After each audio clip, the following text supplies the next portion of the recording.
नमस्कार, आप देख रहे हैं जन टीवी और मैं आपके साथ आकांक्षा पारिक। खबरों की शुरुआत से पहले एक नजर हेडलाइंस पर। पर्यटन केंद्र के रूप में विकसित होगा जागेश्वर धाम, सीएम धामी ने की घोषणा। मास्टर प्लान से होंगे नए काम, केंद्रीय मंत्री टमटा भी रहे मौजूद।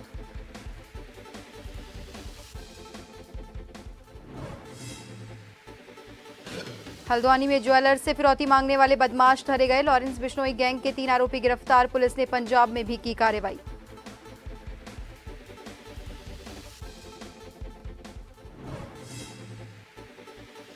चंपावत में स्वास्थ्य सुविधाओं के दावे फेल, अस्पताल में प्रसूता की मौत। परिजनों ने प्रदर्शन कर डॉक्टर्स पर लगाए लापरवाही के आरोप।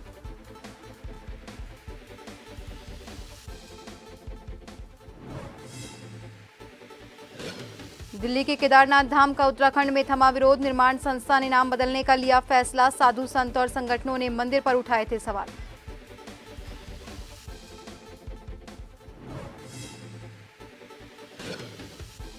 और राज्य के कई इलाकों में मॉनसून फिर पकड़ेगा रफ्तार, पिथौरागढ़ और बागेश्वर में तेज बारिश का ऑरेंज अलर्ट। सोलानी नदी पर लाखों की लागत से बनी रपटबही।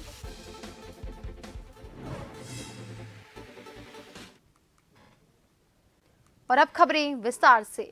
अल्मोड़ा के जागेश्वर मंदिर में श्रावणी मेला 2024 का शुभारंभ हो गया। सीएम पुष्कर सिंह धामी और केंद्रीय सड़क परिवहन राज्य मंत्री अजय टमटा ने पौराणिक श्रावणी मेले का शुभारंभ किया। जागेश्वर मंदिर पहुंचे सीएम धामी ने मंदिर में पूजा अर्चना की। हरेला पर्व पर सीएम धामी और केंद्रीय राज्य मंत्री अजय टमटा ने पौधारोपण भी किया। सीएम धामी ने कहा कि पीएम मोदी के कार्यकाल में देवभूमि के सभी धामों और तीर्थों में तेजी से विकास कार्य हुए हैं। ऐसे में जागेश्वर धाम में मास्टर प्लान के तहत काम होना है। इससे यहां पर्यटन और भक्त अधिक संख्या में पहुंच सकेंगे।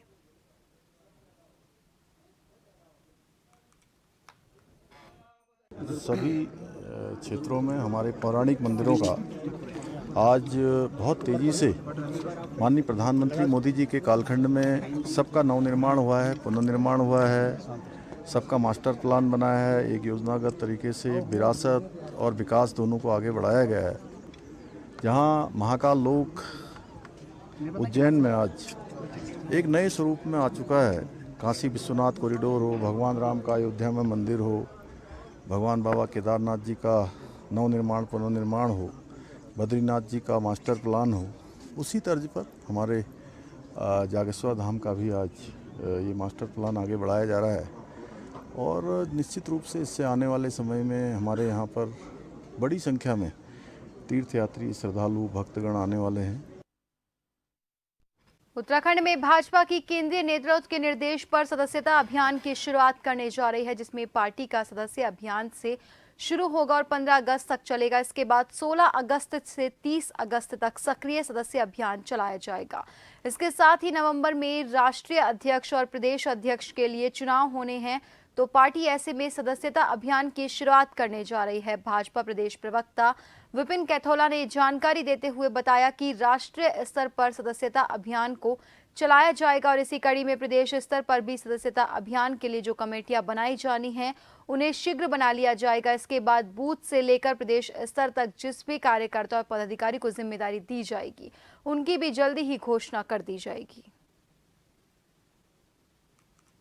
जो हमारे संगठन के काम हैं उनमें एक नई चीज़ भी आई है कि अब क्योंकि हमारे राष्ट्रीय अध्यक्ष जी का जो कार्यकाल है वो नवंबर में जो है समाप्त हो रहा है और नए अध्यक्ष के चयन भी होना है, तो इस सब चीज़ों को लेकर के राष्ट्रीय स्तर पर सदस्यता अभियान जो है वो चलाया जा रहा है।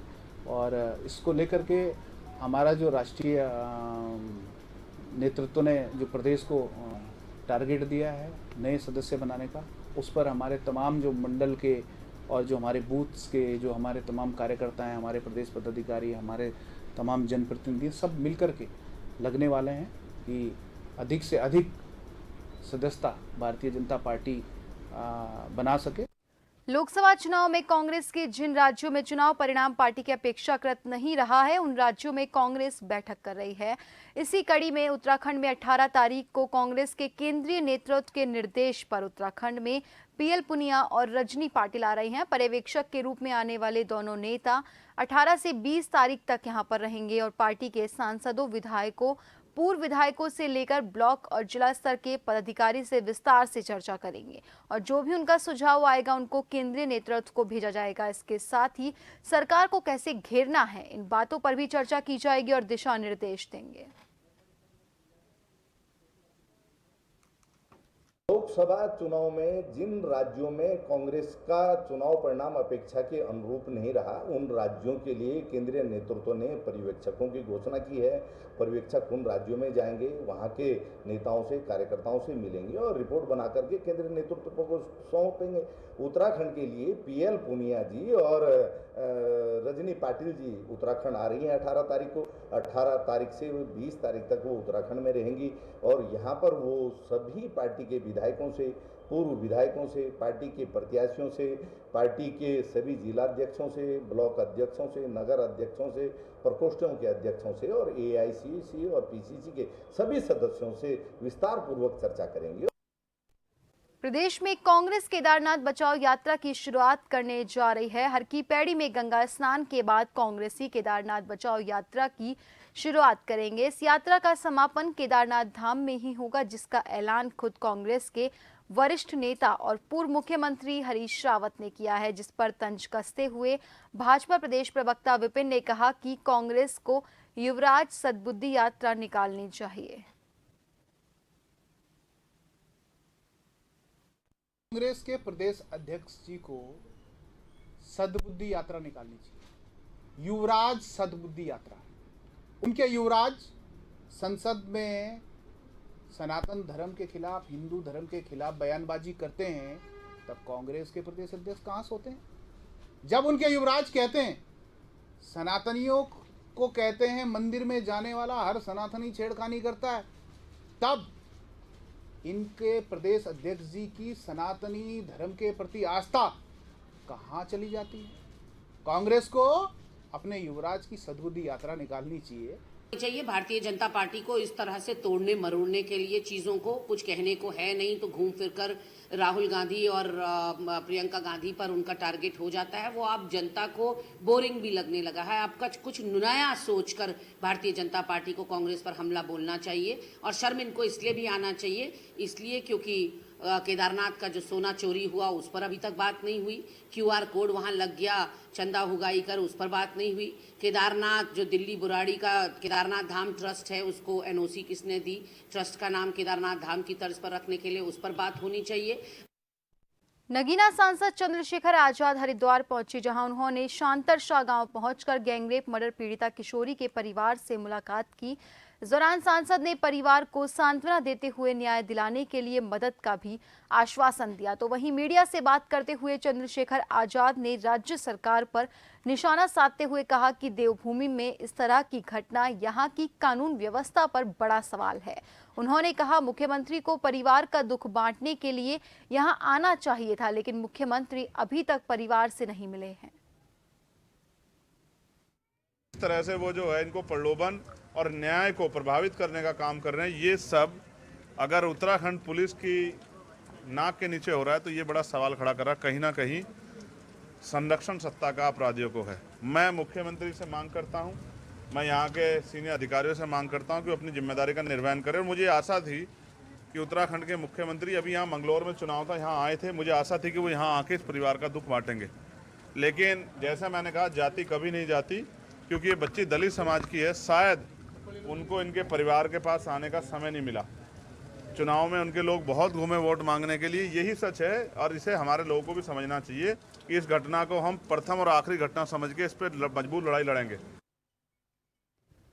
दिल्ली में केदारनाथ मंदिर बनाने और मंदिर बनाने वाली संस्था को सरकार की मौन सहमति पर जोशीमठ में कांग्रेसियों ने जमकर प्रदेश सरकार के खिलाफ नारेबाजी की और श्रीराम चौराहे पर मुख्यमंत्री और गढ़वाल सांसद का पुतला जलाया। कांग्रेसियों ने कहा कि मुख्यमंत्री द्वारा दिल्ली में निर्माणाधीन केदारनाथ मंदिर के उद्घाटन में जाना सनातन धर्म और हिंदू धर्मावलंबियों के साथ खुला धोखा है।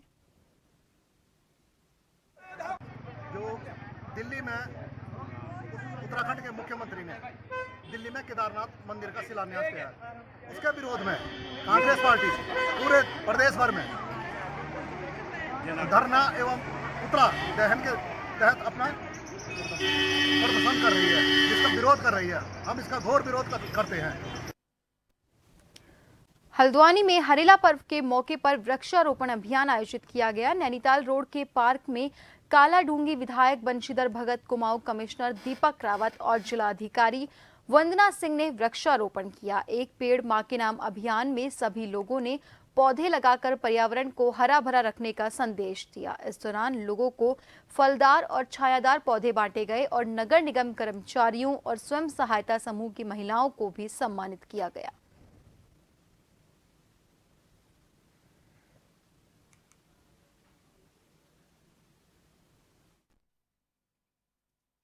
वर्षा काल के दौरान लगभग 30 लाख के ऊपर पौधे हम पूरे कुमाऊं भर में लगाएंगे और जो हमारे प्राधिकरण क्षेत्र हैं, रुद्रपुर है, काशीपुर है, हल्द्वानी है, यहाँ पे हम कोशिश कर रहे हैं कि जहाँ जहाँ मेजर सड़कों के किनारे गवर्नमेंट लैंड है या कुछ लोग प्राइवेट लोग भी योगदान करना चाहें तो उस पर हम फ्लावरिंग क्रीपर्स, ऐसी लताएँ, पुष्प देती हैं, बेलें हैं जो फैलती हैं, उनको लगा रहे हैं। इसकी छोटी सी शुरुआत आज यहाँ पे जल निगम चीफ का जो ऑफिस है यहाँ से की गई, जिसमें बोगनविलास हमने लगाए हैं। और मानसून के दौरान पूरे हल्द्वानी में हमारा प्रयास है कि हम दोनों तरफ सड़क पे इसको लगाएं और ये जिम्मेदारी प्राधिकरण की। से निवेदन करता हूं कि इस समय पर्यावरण को शुद्ध रखने के लिए वृक्षों की बहुत आवश्यकता है।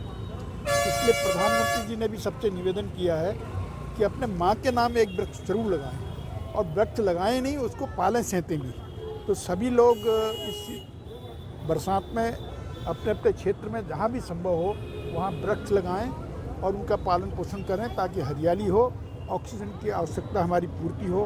क्योंकि पर्यावरण जिस तरह से दूषित हो रहा है, अगर इसी तरीके से नाधुंड पेड़ कटे और पेड़ लगाए नहीं गए तो ऑक्सीजन का सिलेंडर लेके सबको चलना पड़ेगा। तो बहुत सजग होके हमको रहना है और पर्यावरण के प्रति सजग होके वृक्षों को लगाना है। हरेला की सभी लोगों को सबसे पहले शुभकामनाएं देती हूँ और हमारे यहाँ जनपद में 5.5 लाख पौधों के रोपण का लक्ष्य रखा गया है सभी विभागों के माध्यम से। उसमें मनरेगा से भी ग्राम स्तर पर पौधे लगाए जा रहे हैं। आज सभी विकास खंडों में भी हरेला में वृक्षारोपण का बृहद कार्यक्रम मनाया जा रहा है। पर्यावरण संरक्षण के संदेश के साथ हर साल हम लोग ये पर्व मनाते हैं और उत्तराखंड की संस्कृति में इस पर्व का बहुत महत्व है। तो हम लोग उसी भावना के साथ, उसी मैसेज के साथ आज पौधारोपण भी करें और पर्यावरण संरक्षण के लिए पौधारोपण के अलावा भी जो अन्य काम है उन पर भी हम लोग जो है फोकस करें। और खबरों में रुकेंगे एक छोटे से ब्रेक के लिए।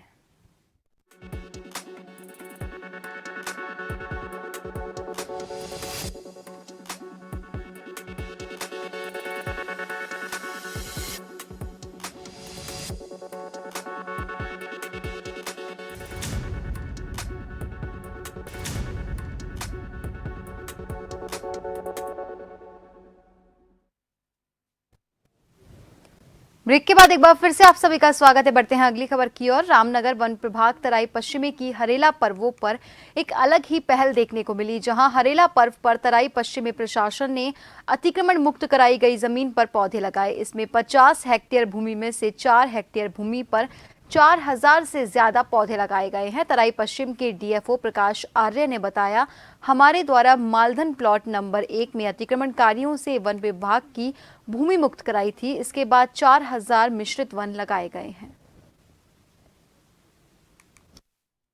जो आज हम हरेला के पर्व पर जो हम वृक्षारोपण कर रहे हैं, ये मालधन का क्षेत्र है। मालधन नंबर 1 प्लॉट नंबर 1 है ये हमारा, जो कि काफ़ी समय से अतिक्रमण था, जिसको पिछले बरसात में ही हमने इसको अतिक्रमण से खाली कराया।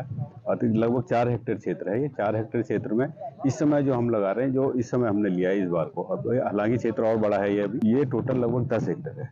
इसको 10 हेक्टेयर है, इसको फिलहाल 4 हेक्टेयर में लेकर के हम 4 हेक्टेयर में 4000 पौधे यहाँ पे लगा रहे हैं। और हमारी अब चारों तरफ घेरबाड़ कर दी गई है इसके, और कोशिश करेंगे कि एक आदमी यहाँ पे देख रेख के लिए भी रहे और बाकी हम लोग भी देख रेख करेंगे इसकी। तो 4000 पौधे हम मिश्रित प्रजातियों के लगा रहे हैं।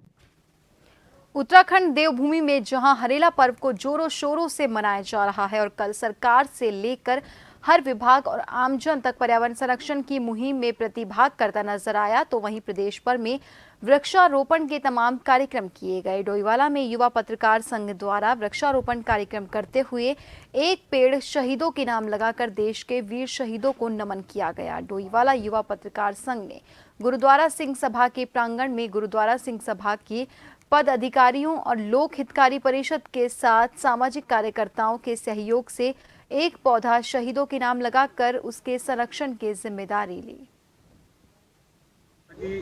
हम सब जानते हैं कि उत्तराखंड एक प्रकृति प्रधान प्रदेश है, तो हम लोगों का एक दायित्व भी बनता है कि हम इस प्रकृति को बढ़ाएं और इसका जो है इस पे पर्व पे जो है ज़्यादा से ज़्यादा पौधे लगाएं।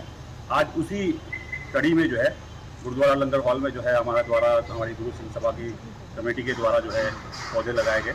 और मेरा मानना यह है कि हम लोग जो खुले मैदान में जहाँ पे वो संरक्षित ना हो पाए पौधे, उससे अच्छा है कि हम ऐसी संस्थाओं पे, ऐसे लंगर हॉल में, ऐसे गुरुद्वारों में जहाँ पे वो संरक्षित हो जाए और जहाँ पे उसकी बहुत ज़्यादा आवश्यकता भी है, उसकी ठंडी छाँव में जब सारे बैठेंगे तो उसका जो है सार्थक हमें पहल मिलेगी। क्योंकि हम देख रहे हैं कि आज जिस प्रकार से वातावरण के अंदर जो है प्रतिकूलताएं आ रही हैं, तो निश्चित रूप से कहीं ना कहीं प्रकृति का विनाश हो रहा है। और हमारा हरा भरा प्रदेश उत्तराखंड जो कभी अपने प्राकृतिक संसाधनों के लिए जाना जाता था, आज वहाँ पर भी पहाड़ी क्षेत्रों में हम देखते हैं कि 40-45 यहाँ तक इवन 50 डिग्री तक लोगों ने तापमान को झेला। तो कहीं ना कहीं ये हमारे पर्यावरण के प्रति हो रहे नुकसान का एक संकेत है और जिसको लोगों ने जनमानस में समझा है। आज क्योंकि हमारे यहाँ तो प्रकृति की हम सुंदरता के बहुत ज़्यादा हम लोग देखते हैं कि पर्यटक यहाँ पर आते हैं और प्रकृति हरा भरा है। और हमारा तो एक पर्व ही हरेला पर्व, जो पूरे भारत के अंदर केवल उत्तराखंड के अंदर ही मनाया जाता है, उसमें हम लोगों ने जो है पूरे उत्तराखंड के अंदर पौधारोपण किया है। पहाड़ों की रानी मसूरी में स्थानीय प्रशासन और नगरपालिका परिषद मसूरी की ओर से हरेला पर्व धूमधाम से मनाया गया। इस मौके पर एसडीएम मसूरी डॉक्टर दीपक सैनी, अधिशासी अधिकारी राजेश नैथानी और राजवीर चौहान ने झूलागर में शहीदों की याद में कई प्रजातियों के पौधे रोपे। इसके साथ ही रोपे गए पौधों के संरक्षण को लेकर भी नगरपालिका के कर्मचारियों को जिम्मेदारी सौंपी गई। एसडीएम मसूरी डॉक्टर दीपक सैनी ने कहा कि उत्तराखंड में हरेला का पर्व धूमधाम के साथ मनाया गया।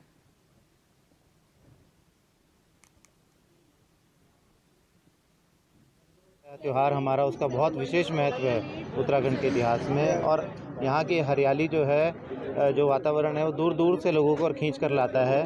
और इसी क्रम में हमारा मसूरी और हरा भरा हो, हमारा पर्यावरण सुरक्षित रहे और फले फूले, इसके क्रम में हम लोग हरेला को त्यौहार को मनाते हुए और हमारे जो राज्य आंदोलनकारी थे, जो शहीद लोग थे, उनके सम्मान में जो है आज वृक्षारोपण यहाँ पर किया जा रहा है। कई जगह पर वृक्षारोपण किया गया है। अभी सुबह गढ़ी खाने में वृक्षारोपण किया गया। यहाँ जो राज्य आंदोलनकारी हैं उनके सम्मान में 6 लोग हमारे जो थे यहाँ पर शहीद हुए थे, उनके सम्मान में पेड़ लगाए गए हैं। जोशीमठ ब्लॉक के चाई गांव में मां सीता का प्राचीन मंदिर टूटने की कगार पर है। सीता माता का मंदिर उत्तराखंड में एकमात्र मंदिर के रूप में भी माना जाता है। यहां लगी हुई प्रतिमा स्फटिक से बनी हुई है। मंदिर बद्रीनाथ केदारनाथ मंदिर समिति में आता है, जिसकी देखभाल समिति करती है। लेकिन आलम यह है कि मां सीता का मंदिर अब पूरी तरह से टूटने की कगार पर आ गया है। मंदिर के ऊपरी हिस्सों में बड़ी बड़ी दरारें नजर आ रही है, जो कि कभी भी जमींदोज हो सकता है या कोई बड़ा हादसा यहां पर घट सकता है। वास्तव में भीतर गर्भगृह में आज सवेरे पहली बार मुझे जो है अपनी पूजा छोड़ के बाहर आना पड़ा, और अंतर से कभी ऐसी आशंका नहीं थी। बाहर से तो मंदिर जीर्ण बहुत समय से दिख रहा है, लेकिन अब की बार बहुत शीघ्र जो है एकदम क्षतिग्रस्त हो गया। बिल्कुल दरारें पड़ गई हैं और अब पानी से भीतर आ रहा है। भीतर कोई सरिया सीमेंट का काम नहीं हो रखा है, बिल्कुल पत्थर आपस में से चिन के बना रखे हैं। लकड़ी का इस्तेमाल, वो लकड़ी पानी से सड़ रही हैं, इससे नीचे गिरने की संभावना बहुत ज़्यादा हो गई है।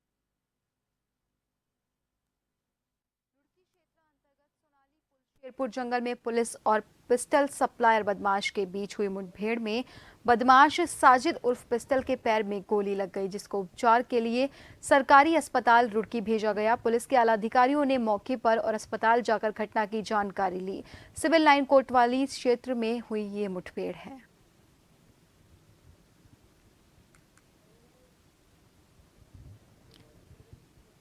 – 2024 कावड़ यात्रा को लेकर उत्तराखंड सरकार की व्यवस्थाएं पूरी हो चुकी हैं। वहीं कावड़ यात्रा पर निकलने की भी तैयारियां श्रद्धालुओं ने शुरू कर ली है। लेकिन यात्रा आरंभ करने से पहले जान लीजिए कि उत्तराखंड पुलिस प्रशासन की तरफ से यात्रा के नियम क्या हैं और यात्रा के दौरान यात्रा सुगम बनाने के लिए किन बातों का ध्यान रखना होगा।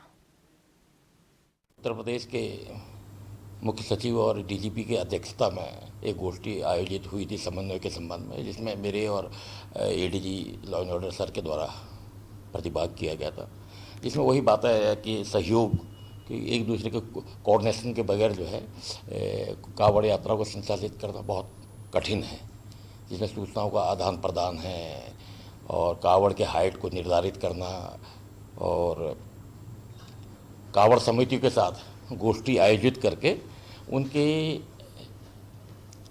जो उनके वॉल्यूम वगैरह है जो डीजे इत्यादि के उसको तय करना, कांवड़ के हाइट को निर्धारित करना, इन सब विषयों पर सैद्धांतिक सहमत हो चुकी है और इसको एग्जीक्यूट भी किया जा रहा है, जिसमें हमारे हरिद्वार जनपद से तमाम पॉम्पलेट इत्यादि भी हरियाणा, पंजाब, चंडीगढ़, दिल्ली और उत्तर प्रदेश को भेजे जा चुके हैं। चंपावत में मंगलवार रात और बुधवार सुबह हुई मूसलाधार बारिश ने भारी तबाही मचाई। जिले के दूरस्थ साल और मछियार क्षेत्र में भारी तबाही हुई। भारी बारिश ने क्षेत्र की कई पैदल पुलिया को बहा दिया। ग्राम प्रधान के मुताबिक मूसलाधार बारिश से घाट खोला पुल, सड़ी खाल, घुगती खोला पैदल पुल पूरी तरह बह गए और रुतेले पुल क्षतिग्रस्त हो गया। इसके अलावा जुकानी, फुल्ला, घुगती खोला, धार तोक पेयजल योजना पूरी तरह से ध्वस्त हो गई और बनडिगरा में पाइपलाइन और गुलपुरी पूरी तरह ध्वस्त हो गए। ग्राम प्रधान ने प्रशासन से जल्द मौके का मुआयना कर क्षति का आकलन करने की मांग की। फिलहाल क्षेत्र में किसी भी प्रकार की जानमाल के नुकसान की कोई सूचना नहीं है।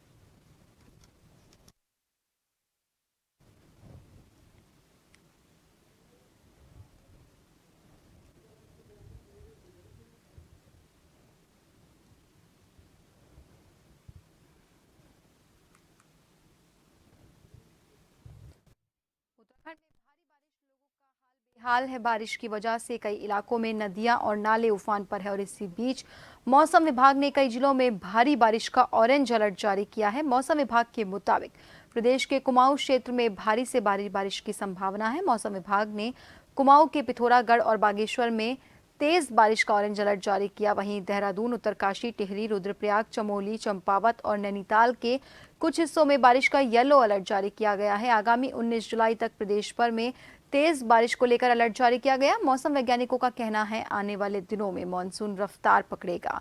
तो वहीं बुधवार तक देवभूमि में बारिश की स्थिति ऐसी ही रहने वाली है। मैदानी जिलों में साथ साथ पर्वतीय इलाकों में भी तेज बारिश की संभावना बनी हुई है।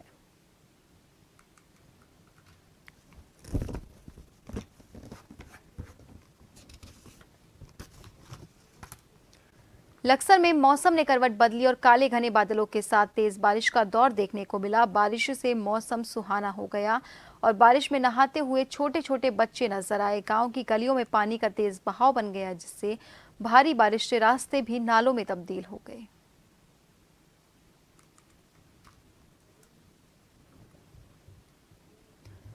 सोलानी नदी पर 90 लाख की लागत से बनी रपट बनाई गई, लेकिन ये सीजन की एक बरसात भी नहीं झेल पाई और पानी में बह गई। सोनाली नदी पर बना पुल जर्जर होने की वजह से एक वैकल्पिक मार्ग बनाया गया था, लेकिन लोगों ने पहले भी इसका काफी विरोध किया। वहीं जनप्रतिनिधियों और विभाग की लापरवाही से सरकार के पैसे को पानी में बहा दिया गया। वहीं इस मामले में विभाग और विधायक कुछ बोलने को तैयार ही नहीं है। पूर्व मेयर गौरव गोयल ने आरोप लगाया कि जनप्रतिनिधियों ने अपने स्वार्थ के लिए इस रपट का निर्माण करवाया था।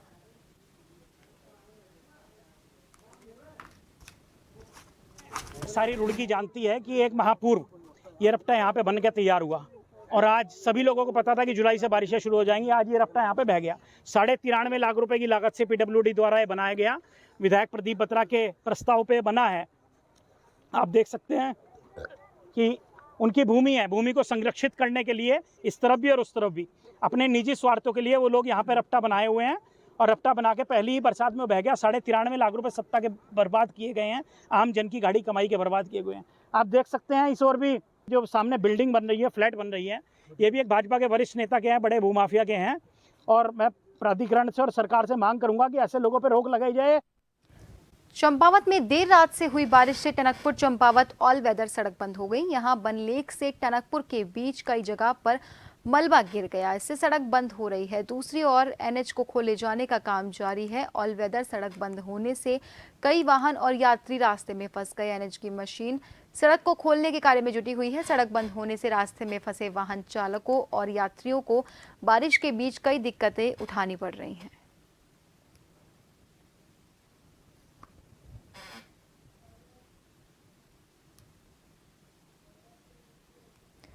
और फिलहाल के लिए बुलेटिन में इतना ही। बने रहिए जन टीवी के साथ। नमस्कार।